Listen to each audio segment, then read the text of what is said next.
Hello friends, नमस्ते। Welcome to my channel for another video on G20। आज हम लोग ये जो वीडियो है, इस वीडियो में हम लोग G20 के विषय में बात करेंगे। G20 का जो स्टेट विजिट था, मतलब हेड ऑफ द स्टेट, उनका विजिट अभी भी जस्ट कंक्लूड हुआ है।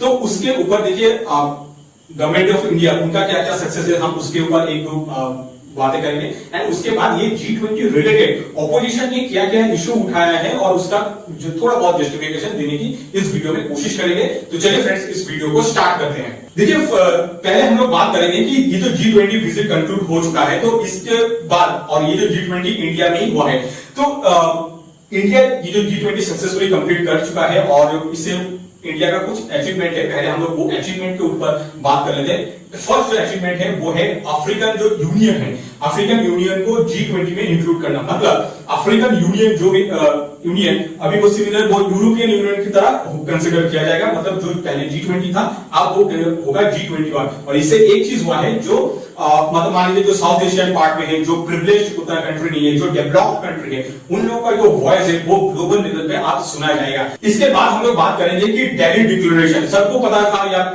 जैसे ग्लोबली कुछ इश्यूज था, for example Russia Ukraine war, China, ये जो G20 मीटिंग है, शी जिनपिंग उन्होंने नहीं आया, मतलब चाइना का प्रेसिडेंट नहीं है, उनका जो प्रीमियर है वो इंडिया में है। उसके बाद ये सिमिलर रशिया के साथ भी वही प्रॉब्लम हुआ। रशिया का जो प्रेसिडेंट है व्लादिमीर पुतिन, तो वो G20 को अटेंड नहीं किया। तो उनका जो डेप्यूटी है, या आई थिंक उनका जो फॉरेन मिनिस्टर है सर्जेई लैवरोव, तो उन्होंने ये G20 मीटिंग अटेंड किया। तो इसके ऊपर बहुत सारा चर्चा चल रहा था। बहुत लोगों को ये चीज के ऊपर डाउट भी था कि सच में लास्ट में क्या दिल्ली डिक्लेरेशन साइन होगा या नहीं होगा। बट इंडिया ने यहाँ पे सच में बोल रहा हूँ कि बहुत ही अपना डिप्लोमेटिक प्रेशर क्रिएट किया था, या उन लोगों को तारीफ, मतलब वो लोग तारीफ के योग्य है जिन लोगों ने ये दिल्ली डिक्लेरेशन कंप्लीटली साइन करवा दिया।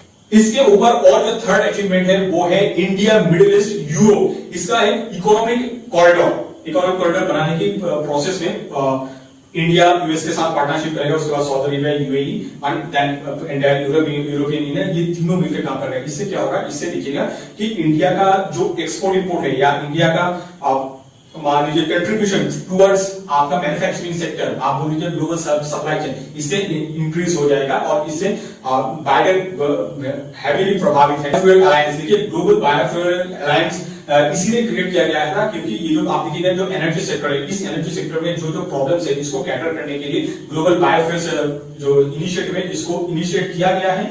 और इसमें इंडिया बढ़ चढ़ के पार्टिसिपेट करेगा आपको। और एक चीज है कि देखिए बायोफ्यूल को क्यों डिस्कस किया जाता है, बायोफ्यूल इसलिए डिस्कस किया जाता है क्योंकि बिकॉज ऑफ क्लाइमेट चेंज, ठीक है। और आप बोल दीजिए जो पेट्रोलियम रिजर्व्स है, पेट्रोलियम रिजर्व और जो कोल रिजर्व है, मतलब जो ट्रेडिशनल वे से जहां से हम लोग एनर्जी जनरेट करते हैं, वो सब चीजें लिमिटेड है। तो हमें ऑल्टरनेटिव की तरफ जाना चाहिए। तो इस डायरेक्शन में ग्लोबल बायोफ्यूल जो इनिशिएटिव ने गवर्नमेंट ऑफ इंडिया लिया है with developed countries like USA, Europe, definitely Saudi Arabia, UAE, तो देखिएगा ये भी सेक्टर, या ये जो पार्ट है, यहाँ पे भी इंडिया इन फ्यूचर का उनका जो कंट्रीब्यूशन होगा वो बहुत ही सिग्निफिकेंस होगा। देखिए, हमने तो इंडिया का क्या क्या अचीवमेंट है इन G20, तो हमने वो सब चीजें डिस्कस कर लिया। अब हम देखते हैं कि ये G20 रिलेटेड दो इंसिडेंट हुआ है, और दो जो इंसिडेंट है स्पेशली हमारा जो ऑपोजिशन पार्टी उनको उछाला है। तो वो फर्स्ट जो इंसिडेंट है वो है मीडिया कवरेज। आपको पता होगा जो इंडिया में आपको G20 मीटिंग तो होने वाला है, तो इसकी वजह से यूएस में एक क्वेश्चन जैक सुलिवन से पूछा गया था। तो वहां पे उन्होंने बोला था कि इंडिया में जो G20 मीटिंग होगा, एक्चुअली उनसे क्वेश्चन गया था बाय जर्नलिस्ट। तो जर्नलिस्ट क्वेश्चन यही था कि जर्नलिस्ट को ये जो इंडिया में जो G20 मीटिंग है, इसका जो मीडिया कवरेज करने के लिए वो जो रिस्ट्रिक्शन है ना, वो बहुत ही हैवी था, ठीक है। एट द सेम टाइम वो लोग जर्नलिस्ट ये भी चाहता था कि इंडिया और यूएसए का जो बायलैटरल जो मीटिंग होने वाला है between Narendra Modi and Biden, तो उनका एक मीडिया कवरेज कंक्लूसिव और एक्चुअली आप बोल लीजिए एक्सक्लूसिव मीडिया कवरेज देने के लिए, लेकिन गवर्नमेंट ऑफ इंडिया ने वो क्या किया, वो कंप्लीटली रिस्ट्रिक्ट कर दिया।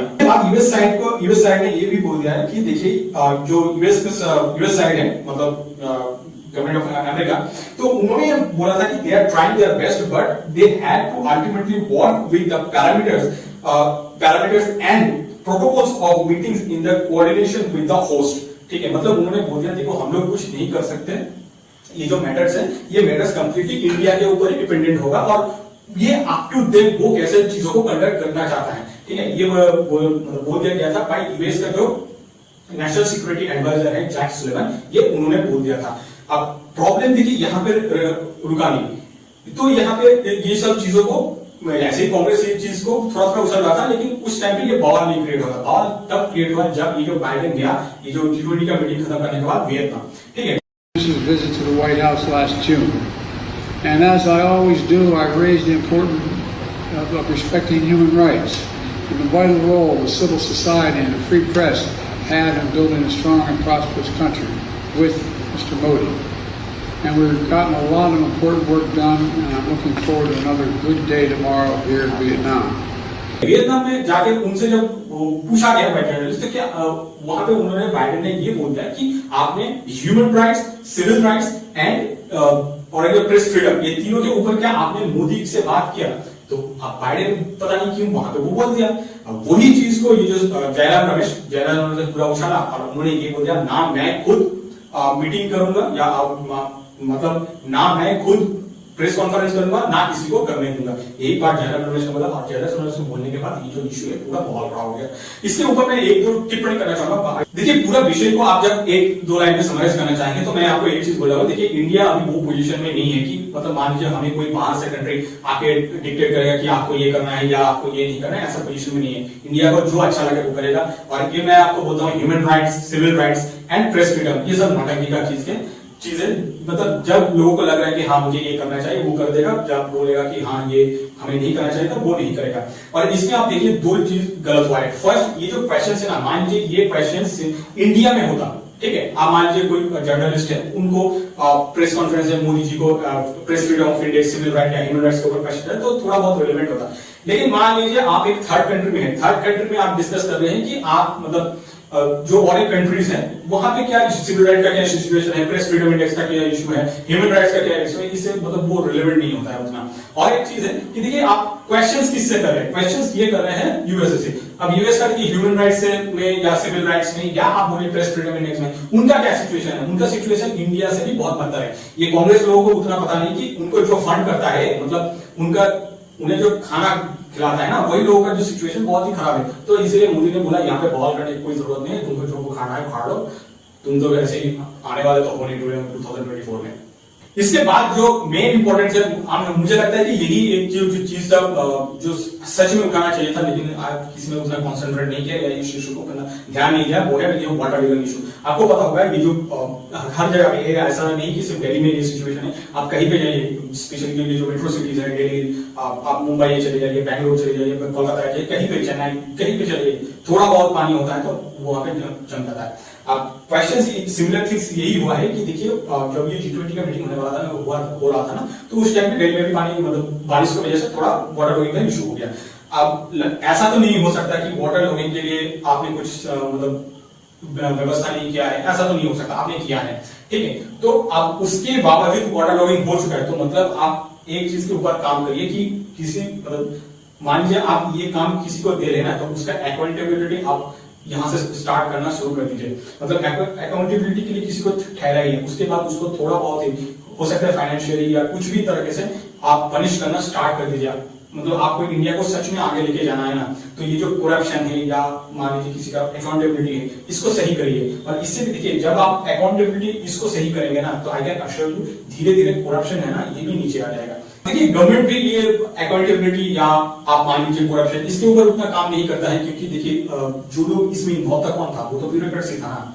अब आप वो लीजिए ब्यूरोक्रेट्स के अगेंस्ट पे इंडिया में आज तक कोई ना अकाउंटेबिलिटी सही से उन लोगों को सही किया है या ना मतलब उन लोगों में से जो करप्शन का परसेंटेज है ना वो नीचे गया है। तो ये कांग्रेस के लिए भी जितना मतलब सेम था, अब ये बीजेपी में भी सेम चल रहा है, ठीक है। तो इसके वजह से हर कोई गवर्नमेंट क्या करता है, ये जो एरिया है इस एरिया को पूरा इग्नोर करता है। मुझे लगता है कि इन गोइंग फॉरवर्ड ये जो पार्ट है ना, accountability and corruption of bureaucrats, इसको सही करना चाहिए।